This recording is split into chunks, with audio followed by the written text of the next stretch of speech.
उकालो ओह्रालो र हल्का अफरोडमा यो गाडीको अटो होल्ड फङ्सनालिटी पावर र पर्फर्मेन्स एकदमै राम्रै छ। त्यति साह्रो कम्प्लेन गर्ने खालको छैन। सार्प टर्न्समा पनि टर्निङ रेडियस सेटिस्फ्याक्ट्री नै लाग्यो। गाडी लामो भए तापनि टर्निङ रेडियस सार्प टर्न्सहरूमा राम्रै ह्यान्डलिङ गरिरहेको थियो गाडीले। र नेपालमा कुनै पनि स्ट्यान्डर्ड स्पिड बम्प्सको साइज त छैन। जहाँ गयो त्यहाँ कहीँ ठुलो कहीँ सानो हुन्छ।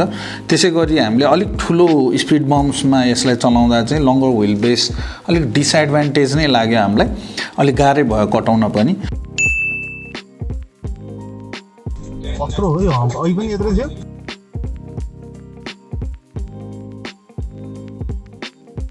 5 वर्षको बाद लाग्छ चाहनुहुन्न भने अहिले नै हाम्रो युट्युबमा गएर यसको फुल भिडियो हेरिहाल्नुहोला।